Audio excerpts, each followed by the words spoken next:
자, 오늘 우리가 감사주일로 지키는데요.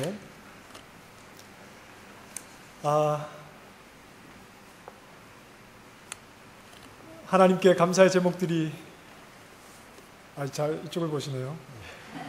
자, 이제 저를 보시고 하나님께 감사의 제목들이 많이 있으십니까? 이제 막 억지로 쥐어짜니까 감사의 제목이 나온 건 아니고요. 오늘 감사에 대해서 한번 생각을 해보십시다. 성경은 우리에게 먼저 항상 기뻐하라고 이렇게 말씀을 합니다. 그런데 사실 항상 기뻐할 수 있는 상황은 아닙니다. 늘 우리의 상황이 우리에게 기쁨을 주는 일들만이 일어나지는 않기 때문이죠. 전도서 7장에도 7장 14절 말씀에 보면 형통한 날에는 기뻐하고 곤고한 날에는 생각하라. 하나님이 이 두 가지를 병행하게 하사 사람으로 그 장래 일을 능히 헤아려 알지 못하게 하셨느니라 그랬습니다. 우리의 삶에 늘 기쁨만이 있는 것이 아니라 때로는 고민과 또 어떤 곤란한 일들, 그런 어려움들이 우리에게 있도록 하나님께서 두 가지를 주셨다. 그런데 왜 우리에게 항상 기뻐하라고 말씀하시는 걸까요? 우리는 누구나 기쁘게 살기를 원합니다. 우리는 누구나 행복하게 살기를 원하고 슬프고 우울하게 살기를 원하는 사람은 없습니다. 모든 인간은 본능적으로 행복을 추구하게 되어 있습니다. 하지만 현실적으로 볼 때 우리가 항상 기뻐하며 산다는 것은 여간 어려운 일이 아닙니다. 항상 기뻐하라. 이 말씀은 교회에게 주신 말씀이라는 것을 생각을 해야 합니다. 항상 기뻐하라. 세상의 사람들이, 하나님을 믿지 않는 세상의 사람들이 나도 지금부터 기뻐하며 살아야지, 건강에도 좋다고 하니까 기뻐하며 살아야지, 이렇게 다짐을 하고 어떤 좀 기쁘지 않은 상황에서도 웃으면서 그렇게 살 수는 있겠지만, 그런 어떤 인간의 다짐으로 기쁨을 좀 누리며 살아라, 이렇게 성경이 우리에게 말씀하는 것은 아닙니다. 항상 기뻐하라, 이 말씀은 교회에게, 교회를 향해서 주시는 말씀이라는 사실을 우리는 먼저 생각을 해야 합니다. 최소한 항상 기뻐하라고 교회에게 명령하시다시피 말씀하신 이유는 교회에게 반드시 기뻐할 만한 상황을 하나님께서 허락해 주셨기 때문입니다. 라면도 못 끓이는 아이들에게 생닭을 한 마리 사주면서 삼계탕을 끓여 먹어라, 이게 말이 됩니까? 하나님께서 우리에게 항상 기뻐하라고 하시는 말씀은 비현실적으로 그 말씀을 하시는 것이 아니라 교회라면 항상 기뻐할 수 있는 상황을 우리에게 주셨기 때문에, 어떤 세상의 방식이 아니라 교회이기 때문에 반드시 항상 기뻐할 수 있어야 한다는 말씀을 우리에게 하시는 겁니다. 교회란 우리 주님께서 세우신 공동체입니다. 교회를 누가 세우셨습니까? 주님이 세우셨잖아요. 내가 이 반석 위에 내 교회를 세우리니 음부의 권세가 이기지 못하리라, 이렇게 예수님이 말씀을 합니다. 예수님이 세우신 교회를 누가 무너뜨릴 수 있을까요? 만약에 교회가 무너진다는 것은 예수님이 무너지신다는 겁니다. 예수님이 그 어느 누구에게도 무너지지 않는 분이라면 그분이 세운 교회 또한 결코 무너지는 법은 없습니다. 교회, 우리 퍼스아닌 장로교회, 한 사람 한 사람 성도를 가리켜 하는 말이죠. 우리를 하나님의 사람으로 누가 세우셨느냐 하는 겁니다. 그 바로 주님께서 우리를 세워주셨습니다. 그리고 예수님은 지금도 교회를 붙잡고 계십니다. 보좌 우편에서 우리를 위해서 중보, 기도하고 계시지요. 교회에게는 그럼에도 불구하고 어려움이 있습니다. 하나님의 교회인 나에게는 주님이 나를 세우시고 누구도 나를 넘어뜨릴 수 없고 지금도 주님께서 나를 위해서 기도하고 계시지만, 그럼에도 불구하고 이 땅에 있는 교회들인 우리에게는 어려움이 찾아옵니다. 근심하게 되고 골치 아픈 문제거리들이 우리 앞에 일어나게 되지요. 이스라엘이 애굽에서 종으로 사는 동안에 그들은 너무나 힘들고 어려운 시간들을 겪었습니다. 애굽에서 종으로 살아가면서 그들은 많은 어려움과 고통을 겪었지만 그들이 어려움을 겪는 그 시간에 하나님이 그들을 소홀히 하신 시간이 아니었지요. 하나님은 이미 수백 년 전에 그들의 조상이었던 아브라함에게 너희의 후손들이 애굽 땅에서 계구로 살아가게 될 것이고 그 사람들은 너희 후손들을 괴롭힐 것이라는 말씀을 이미 수백 년 전에 해주셨습니다. 그 말씀대로 하나님의 백성 이스라엘은 애굽에서 종으로 살아가는 동안에 말로 다 하지 못하는 그런 너무나 큰 어려움과 고통을 겪게 되었다는 것이지요. 그들은 여전히 하나님의 백성이었음에도 불구하고 하나님은 여전히 그들 가운데 함께 하심에도 불구하고 그들에게 현실적으로 큰 고통과 어려움이 찾아왔다는 것입니다. 그러나 하나님의 백성이 현실적으로 어려움과 아픔과 고통 속에 있다고 하더라도 그 시간 하나님이 그 백성을 떠나신 시간은 아니었다는 거지요. 이미 하나님께서 말씀하신 대로 모든 일들은 진행되고 있었고 하나님의 백성이 비록 현실적인 어려움은 겪고 있었지만 하나님은 그들과 함께하고 계셨다는 것.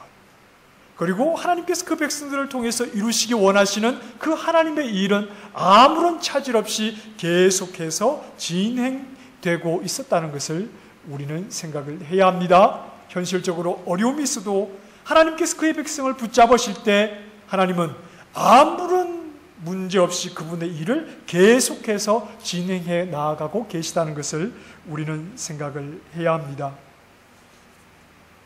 그러니 교회에게 하나님께서 기쁨을 말씀하실 때 항상 기뻐하라 이렇게 말씀하실 때는 때로는 우리에게 기뻐할 수 없는 상황이 있지만 우리가 그럼에도 불구하고 항상 기뻐할 수 있는 것은 내 상황이 아니라 그 하나님을 바라보기 때문입니다. 그 하나님이 변함없이 그의 백성을 지켜가고 계시기 때문입니다. 우리가 어려움을 당할수록 우리 믿음의 사람은 누구를 바라봅니까? 하나님을 바라보게 되잖아요. 믿음이 없는 사람은 어려움이 찾아올 때 하나님을 버리고 떠날 수 있지만 믿음의 사람은 어려움이 다가오면 다가올수록 그 하나님을 더욱더 바라보게 되죠. 그래서 어려움 속에서도 감사할 수 있는 이런 역설적인 삶이 바로 우리 그리스도인들의 삶이라고 하는 겁니다. 하나님께서 우리에게 항상 기뻐하라 이 말씀은 변함없는 그 주님을 바라보고 그 주님에게서 기쁨을 얻는 방법을 알아야 한다는 것이죠. 이것이 세상과 구별되는 겁니다. 그래서 교회에게만 하시는 말씀입니다. 어떤 상황에서도 변함없으시고 신실하신 하나님을 바라보며 항상 기뻐할 수 있는 그 주님에게서 기쁨을 얻을 수 있어야 진정한 하나님 나라의 백성이다. 이렇게 말할 수 있겠죠. 그래서 우리는 또 기도합니다. 우리가 지난주 제자반 모임에서 이 기도에 대한 내용을 좀 얘기를 했습니다. 우리 그리스도인들의 기도는 배우지 않으면 하지 못하는 기도입니다.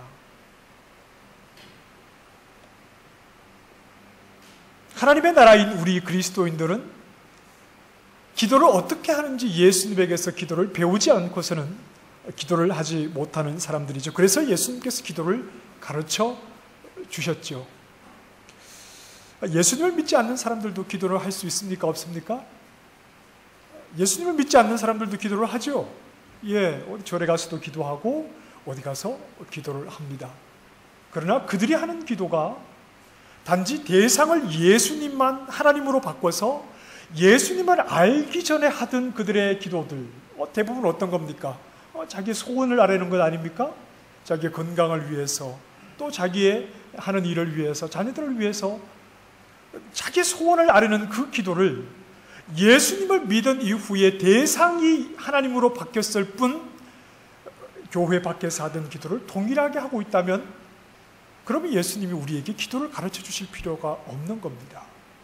예수님이 우리에게 기도를 가르쳐 주셨다는 것은 우리는 원래 기도를 할 줄 아는 사람들이지요. 왜냐하면 사람들은 연약하기 때문입니다.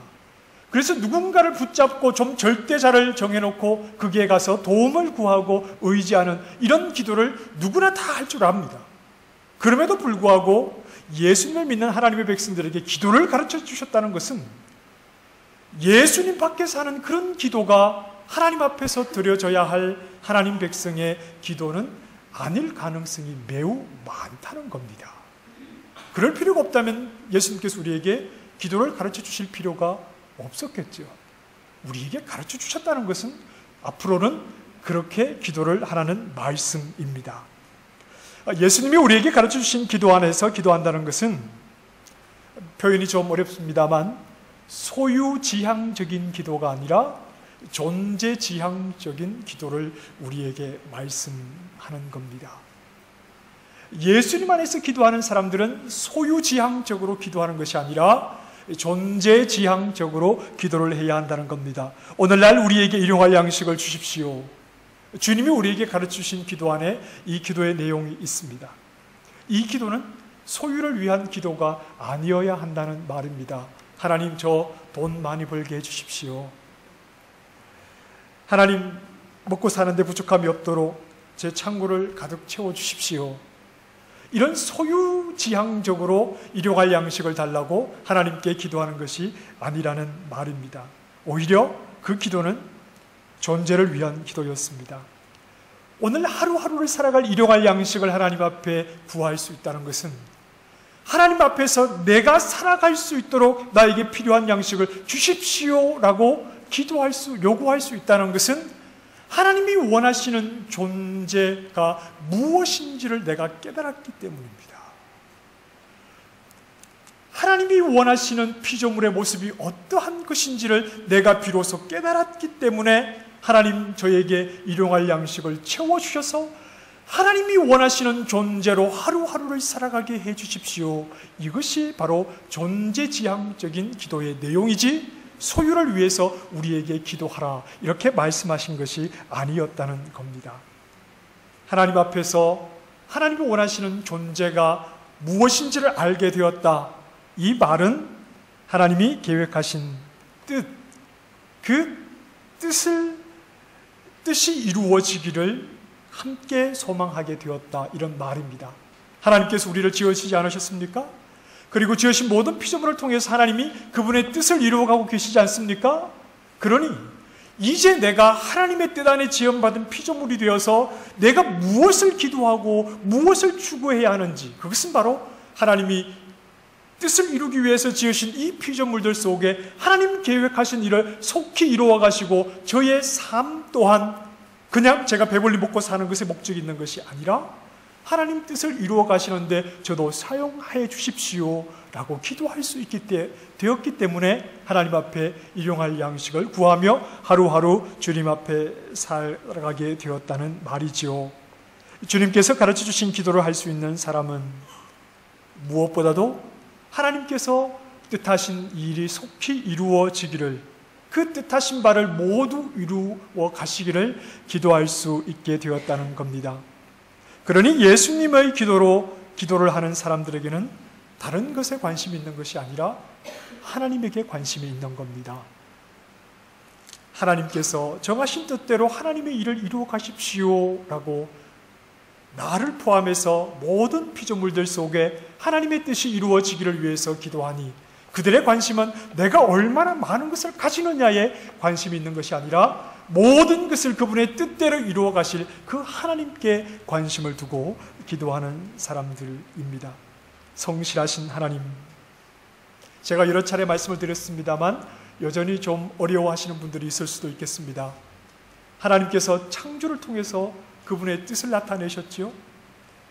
하나님이 말씀으로 창조하셨다는 것은 그분의 능력을 말하는 것이기도 하겠지만 말씀이라는 것 속에 하나님의 뜻이 들어있는 것 아닙니까? 우리의 말 속에 우리의 뜻이 들어있는 것 아닙니까? 그분의 뜻대로 하나님은 이 세상을 말씀으로 창조하셔서 그분이 원하시는 일을 반드시 이루실 때가 올 텐데 그 때가 뭐라고 말하는 겁니까? 종말이라고 말하지요. 하나님의 뜻이 다 성취되는 그때가 창조로부터 시작해서 그 뜻이 성취되는 그때가 바로 종말인데 그 종말은 예수님이 다시 오심으로 모든 것이 끝나는 겁니다. 예수님이 다시 오신다는 것은 처음 오셔서 이루신 일을 완성하시는 일이겠지요. 예수님이 처음 오셔서 시작하신 일이 뭡니까? 하나님의 나라를 세우신 일이지요. 그래서 이미 우리는 이 땅을 하나님의 나라로 살아가고 있습니다. 그러니 세상과 같은 생각을 할 수 없고 소망 없는 세상처럼 살아갈 수가 없지요. 세상과 구별된 하나님의 나라로 살아가면서 하나님이 정하신 그 뜻이 예수님이 다시 오심으로 속히 완성되기를 원합니다. 이것이 바로 예수님이 가르쳐 주신 기도를 가지고 기도하는 우리의 기도의 내용이요. 그래서 우리의 관심은 얼마나 내가 많은 것을 소유하느냐에 있는 것이 아니라 바로 그 모든 일을 지금도 이루어 가시고 반드시 성취하실 하나님에게 소망을 두고 기도한다는 겁니다. 개인의 사사로운 소원을 말하며 더 많이 소유하기를 원하는 그런 세상의 기도와는 구별되어서 그 뜻하신 것을 이루실 하나님을 인정하고 그분을 고백하는 것이 근본적인 우리 기도의 의미라는 사실입니다. 자, 이 기도의 정신과 연속해서 바로 우리는 감사를 드릴 수가 있습니다. 감사 역시 소유의 문제가 아니라 존재의 문제라는 겁니다. 우리는 많은 것을 소유하면 감사의 마음도 커집니다. 그래서 화장실이 하나 있는 집에서 2개, 3개 있는 화장실을 많이 소유하면 우리는 감사가 커지죠. 그리고 2만 불, 3만 불짜리 차를 타다가 한 6만 불짜리 차를 소유하게 되면 또 우리는 감사를 하게 되고 또 인컴이 좀 많아지면 우리는 감사를 하게 됩니다. 소유가 많아지면 우리에게는 감사가 넘쳐나게 됩니다. 그런데 이렇게 소유의 문제로 감사를 본다면 성경이 우리에게 요구하는 범사에 감사하기란 쉬운 일이 아닙니다. 이 범사라고 하는 것은 나에게 일어나는 모든 일인데 그 모든 일이 나에게 늘 무언가를 채워주는 일은 아니기 때문입니다. 때로는 나에게서 건강을 빼앗아가는 일이 있을 수도 있고 때로는 또 경제적으로 어려움이 있어서 집이라든지 자동차라든지 어떤 재산을 좀 다운사이징을 해야 하는 그런 상황이 우리에게 펼쳐질 수도 있습니다. 그런 상황에서는 소유가 줄어들기 때문에 하나님께 감사를 할 수는 없겠지요. 그럼에도 불구하고 성경은 우리에게 범사에 감사하라 이렇게 말씀을 합니다. 이건 잃어버려도 내가 억지로 감사하겠다 이것이 아니라 잃어버림에도 불구하고 감사를 할 수 있느냐 이런 문제입니다. 소유가 많아질 때는 누구나 감사를 하지만 소유가 줄어들 때 감사하기는 어려운데 이것을 소유의 문제라고만 본다면 감사하기가 힘들겠지만 줄어듦에도 불구하고 소유가 적어짐에도 불구하고 감사를 할 수 있느냐 하는 겁니다. 제가 부교육자 시절에 날씨도 더우니까 눈이 감기는 분이 몇 분 계신 것 같아요. 제가 부교육자 시절에 담임 목사님께서 부교육자들을 모아놓고 이런 이야기를 하셨어요. 장례를 치르는 집에 가서 기도할 때 대부분 이제 부교육자들이 가서 기도를 하는데 하지 말아야 할 기도가 있다. 그 감사합니다. 하나님 감사합니다.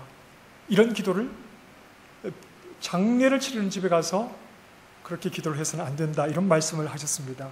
우리는 무심코 하나님 감사합니다. 이렇게 기도를 시작할 수 있는데 장례를 당한 집에 가서 그렇게 기도하는 것은 옳지 않다. 이렇게 말씀을 하셨습니다. 성경적으로 보자면 이 세상을 떠나서 더 이상 눈물이 없는 우리 하나님께로 가는 것은 너무나 감사한 일이지요. 그렇습니까? 그런데 오늘 가시기를 원하시는 분 안 계시죠? 이 죄 많은 세상을 여러 가지 근심과 눈물과 아픔과 고통 속에서 살다가 우리 아버지의 집에 아버지의 품에 안기는 것이 얼마나 감사한 일입니까? 그러나 유족들은 자신들의 곁을 떠나 더 이상 볼 수 없게 된 이별의 아픔, 가족을 잃어버린 그런 이별의 아픔 속에 있으니까 그 자리에서 누군가 다른 사람이 감사하다 이렇게 말을 하면 그것이 오히려 유족들에게는 아픔이 될 수 있다는 말입니다. 이 장례의 자리에서 감사하다는 말은 오직 유족들만 할 수 있습니다. 장례의 식장에서 감사하다 이런 말은 오직 유족들만 할 수 있지요. 잃어버렸음에도 감사할 수 있는 믿음을 가진 유족들만이 할 수 있습니다. 이 감사의 문제를 소유의 문제로만 보지 않는 그런 믿음을 가진 유족들이 감사할 수 있죠. 하늘을 향해서 늘 감사의 삶을 사셨던 분은 바로 우리 예수님이셨습니다. 그런데 우리가 잘 알듯이 예수님은 소유가 거의 없는 분이셨습니다. 여우도 굴이 있고 새도 집이 있지만 인자는 머리 둘 곳이 없다. 우리 주님은 소유가 없는 분이셨습니다. 그럼에도 예수님께서 늘 아버지 앞에 감사의 삶을 사셨다는 것은 예수님에게 감사는 소유의 문제가 아니었다는 겁니다. 예수님이 감사라고 하는 것이 소유의 문제가 아니라는 것을 우리에게 보여주셨다면 우리 역시 감사를 소유의 문제로만 생각을 해서는 안 된다는 것이겠지요. 예수님은 십자가에 달리시기 전날 밤에 예루살렘의 한 다락방에서 제자들을 모아놓고 유월절 음식을 함께 잡수셨습니다. 그때 예수님은 제자들에게 잔을 주시고 떡을 주시면서 포도주의 붉은 잔을 그들에게 주시면서 이것은 너희를 위해서 흘리는 나의 피다 이렇게 말씀하셨고, 또 그 떡을 떼어서 제자들에게 주시면서 이것은 너희를 위하여 내어주는 나의 몸이라고 이렇게 말씀을 해 주십니다. 그런데 잔을 나누실 때 성경에 보니까 이에 잔을 받으사 감사 기도하시고 제자들에게 나누어 주셨습니다. 그리고 또 떡을 가져 감사 기도하시고 역시 제자들에게 나누어 주셨습니다. 예수님께서 잔을 가지고 감사하셨고 떡을 가지고 감사하셨다는 것은 무엇에 감사하셨다는 겁니까? 예수님의 잔과 예수님의 떡은 자신의 살과 자신의 피, 그 십자가에서 찢겨지고 흘릴 피를 가리키는 겁니다. 그럼에도 불구하고 예수님께서 잔을 들고 감사하시고 떡을 가지고 감사하셨다는 것은 무엇에 대해 감사하신 것입니까? 자기의 죽음에 대해서, 자기의 죽음에 대해서 예수님은 하나님 앞에 감사를 드리셨다는 겁니다. 예수님의 죽음은 아버지의 뜻을 이루는 것이었습니다. 예수님의 죽음의 의미는 그것 하나였습니다. 아버지의 뜻을 이루는 것이었지, 죽음 앞에서 얼마나 내가 담대한가를 보여주는 것이 아니었지요.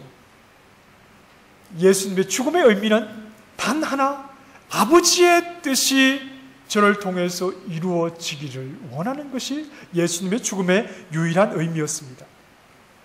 예수님은 이 땅에 오셔서 마지막 십자가 죽음을 죽으실 때까지 단 한 가지 아버지의 뜻에 자신을 드리는 것에만 충실하셨어요.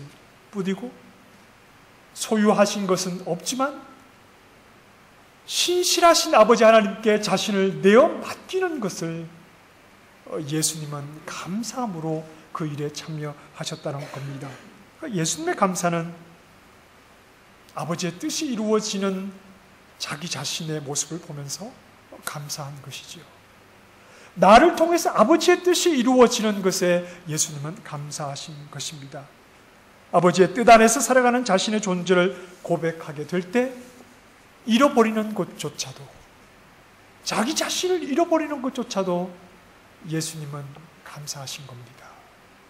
아버지의 뜻 안에 내가 있다면, 아버지께서 원하시는 일을 나를 통해서 지금도 이루어가고 계시다면 내가 남들 앞에 드러낼 만한 소유가 없고 남들도 고개를 끄덕일 만한 감사의 제목은 없어도 하나님은 신실하신 분이요, 그 하나님 앞에 나를 믿음으로 세워주셔서 하나님 앞에 나를 내어드릴 때 부족한 나이지만, 세상도 주목하지 않는 나이지만 나를 통해서 아버지께서 그분의 뜻을 이루어가고 계시다면 나를 잃어버려도 나는 하나님께 감사드립니다.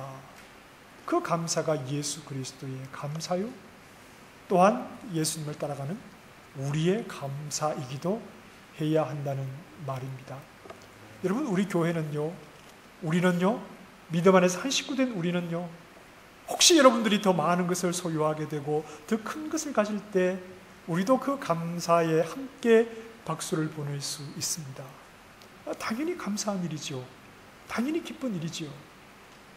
그런데 한 단계 더 나아가서 소유가 좀 줄어들어도요, 우리는 여러분들을 멸시하지 않습니다. 좀 세상의 모습이 초라해 보여도요, 우리는 여러분들을 함부로 대하지 않습니다. 하나님을 바라보는 믿음 안에서 뭔가 사람들 앞에서 좀 드러낼 것이 없다고 해도, 뭔가 사람들 보기에 좀 부끄럽고 부족한 모습이 있다고 해도 하나님 앞에서 믿음으로 살기를 원하고, 예수님이 그러하셨던 것처럼 내 모습이 어떠하든지 내가 모든 것을 잃어버린다 하더라도 저를 통해서 하나님의 뜻이 이루어지기를 원합니다. 그 믿음을 가지고 가시는 분이라면 우리는 더 큰 박수를 그분을 향해서 쳐드릴 수 있는 겁니다. 사람들 앞에서 드러나지 않겠지요. 내가 초라해지고 내가 줄어들면 사람들이 나를 멸시하겠지. 그렇지 않습니다. 내가 믿음 아래서 살아가는데, 부지런히 살아가는데, 하나님 보시기에 올바르게 살아가는데 내 겉모습이 좀 줄어들 때 사람들이 나를 멸시하겠지. 그런 사람은 성도가 아니죠. 믿음으로 살아가는 성도에게 연약한 모습이 있다고 해서 그를 함부로 대하고 그 앞에 큰 소리 친다면 그 사람은 하나님 나라 백성이 아닙니다. 아무도 그렇게 생각하지 않습니다. 우리가 함께 믿음의 길을 가면서 우리에게 중요한 것은요, 어떻게 내가 하나님 복받아서 사람들 앞에 더 큰 것을 드러낼까, 이것에 관심이 있는 것이 아닙니다. 여러분, 정말 제가 진심으로 드리는 말씀입니다. 큰 것을 가지게 되면 당연히 박수를 보내드리지만, 그러나 내가 함께 믿음 생활하면서 어떻게 사람들 앞에 내가 더 건장하고 더 무너지지 않고 잘 세워져 있느냐, 나를 드러내 보이는 것이 여러분의 첫 번째 관심사는 아니라는 사실을 제가 말씀을 분명히 드리고 싶습니다. 정말 우리가 추구해야 하는 것은 예수님을 따라가는 겁니다. 예수님이 하나님 앞에 소유의 문제로 감사를 드리지 않았다는 것을 생각해야 하지요. 나를 잃어버려도 나를 통해서 하나님의 뜻이 이루어지면 하나님, 이것이 저에게 감사한 겁니다. 이 감사를 우리가 닮아가야 한다는 사실입니다. 그리고 그 중심이 사람들 앞에서는 다 드러나지 않겠지만 그런 감사를 드리며 살아가시는 분이라면 저는 진심으로 그분을 사랑하고 우리 모두가 그분을 진심으로 믿음 안에서 존경하고 그 믿음이 더 견고해지기를 기도하고 온 교회도 그런 믿음을 쫓아가지 않겠습니까? 우리는 범사에 감사할 수 있습니다. 범사는 아버지의 뜻 안에 있기 때문입니다. 아버지의 뜻 안에서 어떤 것도 벗어나는 일이 없기 때문입니다. 좀 힘들거나 소유를 잃어버리는 일이 생겨도 하나님이 나에게 벌을 주시는구나 이렇게 생각하지 말고 믿음으로, 하나님이 주신 믿음으로 그 자리에서도 우리 주님을 바라볼 수 있잖아요.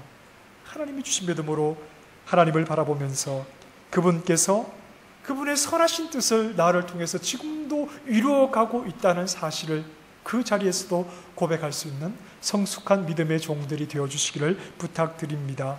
성실하신 우리 하나님을 어디에서든지 고백할 수 있다면 감사하지 못할 때가 없고 감사하지 못할 상황이 없는 줄 압니다. 그리고 그 하나님은 변함없이 우리를 꼭 붙잡으시고 그분의 선하신 뜻을 지금도 이루어가고 계시니 그 하나님의 뜻이 이루어지는 것에 감사하는, 그래서 범사에 감사할 수 있는 믿음의 신실한 종들이 다 되시기를 주님의 이름으로 축원합니다. 기도하겠습니다.